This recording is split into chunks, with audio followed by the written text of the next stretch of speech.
Hello, welcome to let's start with Abhilasha Yadav. आज हम बात करेंगे कि theoretical explanation of personality development. ये पर्सनालिटी के डेवलपमेंट पर कौन कौन सी सिद्धांत बताए गए और उनकी व्याख्या की गई। तो सबसे पहले सिगमंड फ्रॉयड ऐसे पहले थ्योरेटिकल साइकोलॉजिस्ट थे जिन्होंने पर्सनालिटी डेवलपमेंट पर फोकस किया और बताया कि पर्सनालिटी और उसका कैसे कैरेक्टर का डेवलपमेंट होगा, ये उसकी जो चाइल्डहुड एक्सपीरियंस होते हैं उन पर फोकस किया था। इन्होंने बताया कि पर्सनालिटी डेवलपमेंट में जीवन के कुछ 5-6 साल के जो एक्सपीरियंस होते हैं उनका काफ़ी मेन रोल होता है। जो कि उसकी अनफुलफिल्ड डिजायर्स होती हैं वो उसके अनकॉन्शियस माइंड में चली जाती हैं और वो ही उसकी पर्सनालिटी को बनाती हैं। पर्सनालिटी डेवलपमेंट में इन्होंने साइकोसेक्सुअल डेवलपमेंट स्टेजेस बताई अपनी, जिसमें सबसे पहले स्टेज ओरल स्टेज के बारे में बताया गया कि ओरल स्टेज यानी कि मुखावस्था, जो कि बर्थ से लेके 1.5 साल तक की अवस्था होती है, जिसमें बच्चा का जो एरोजेनस जोन है वो मुंह होता है यानी मुख होता है। माउथ से उसे अपने हर चीज़ के लिए प्लेजर फील करना है, जैसे कि कोई भी चीज़ शक करना, उसको निकलना, जीभ से चाटना, ये सब जो है उसे प्लेजर देते हैं। इस स्टेज में ओरल स्टिमुलेशन होने से क्या है कि बच्चे में 2 तरह की पर्सनालिटी का डेवलपमेंट हो जाता है, ओरल पैसिव पर्सनालिटी और ओरल अग्रेसिव पर्सनालिटी। तो ऐसे बच्चे की इस स्टेज से ही आगे जाना जाता है कि बच्चे की कैसी पर्सनालिटी बनेगी। ओरल पैसिव पर्सनालिटी वाले जो व्यक्ति होते हैं वो काफ़ी ऑप्टिमिस्टिक होते हैं और दूसरों पर बिलीफ अधिक कर लेते हैं।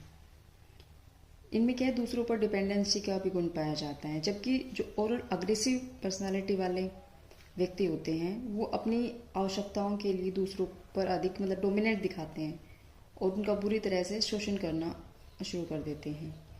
ये सैडिस्टिक एक्टिविटी में अधिक रुचि रखते हैं। नेक्स्ट आता है एनाल स्टेज। एनाल स्टेज जिसकी उम्र होती है 1.5 साल से 3 साल।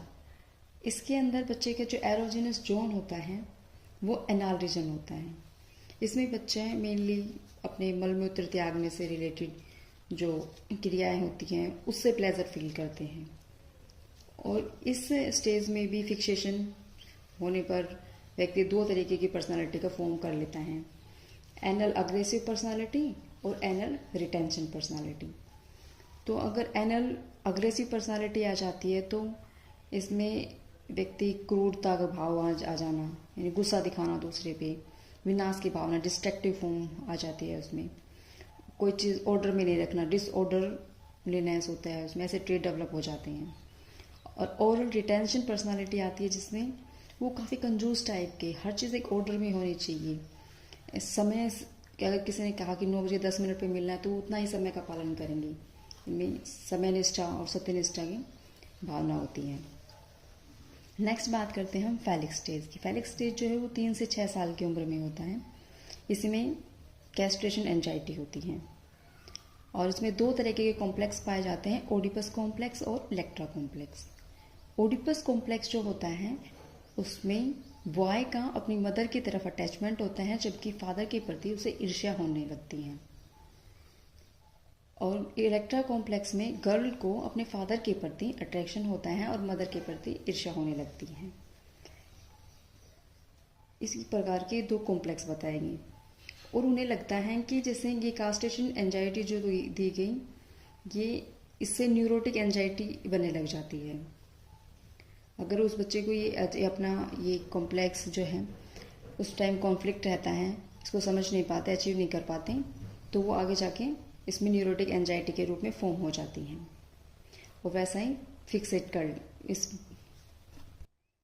ऐसी ही ऐसी सिचुएशन में बच्चा फिक्सेट कर लेता है और आगे जाके एडल्टहुड में अन्य ट्रेड्स के अलावा उसमें उतावलापन हो जाता है किसी चीज़ को लेके ये सोचता है कि मैं ये कर लूँगा। और इसी तरह से जो लड़की है वो एक हर चीज़ के लिए एक आबद हो जाती है और जब एडल्टहुड में जाती है तो उसमें ये हो जाता है कि इश्कबाजी करना, ये सब करने के जो गुण होते हैं वो डेवलप होने लगते हैं। फिर आती है हमारे पास लेटेंसी स्टेज। 6 से 12 साल की एज, इसे मेनली हम सुषुप्तावस्था या फिर अव्यक्तावस्था भी कहते हैं। इसमें बच्चा क्या होता है कि अपने जो बच्चों में मतलब कोई भी इसमें जो अपने सेम सेक्स के बच्चे होते हैं उनके साथ में रहना, मतलब अपोजिट जेंडर के प्रति इनका कोई अट्रैक्शन नहीं होता। ये इनमें जो इच्छाएं होती हैं उनको सब्लिमेशन हो जाता है, और ये जो भी एक्टिविटीज़ करते हैं वो सभी नॉन सेक्सुअल एक्टिविटीज़ होती हैं। फिर नेक्स्ट आता है जेनेटल स्टेज, 6 साल से बाद में। तो इसमें बताया गया है कि यह एक ऐसी स्टेज है जो लास्ट स्टेज बताई थी फ्राइड ने, 5th स्टेज, जिसके अंदर जो एडोलसेंट है और एडल्ट लोग सभी को शामिल कर दिया गया। तो उसमें होमोसेक्सुअलिटी की जगह हेट्रोसेक्सुअलिटी पर जाने लगता है बच्चा, और दूसरे जेंडर के प्रति अट्रैक्शन होने लगता है। ऐसे ही बच्चा जब आगे आगे बढ़ता रहता है तो उसके अंदर कुछ कॉन्फ्लिक्ट्स आने लगते हैं, जिससे कि वो रिजोल्व करने के लिए डिफेंस मैकेनिज्म का यूज़ करता है, जैसे रेशनलाइजेशन, डिस्प्लेसमेंट, आइडेंटिफिकेशन। ये सब हमने पहले वीडियोस में भी देखी है। तो ये हमने देखा कि सिगमंड फ्राइड का डेवलपमेंट की स्टेजेस। Thank you.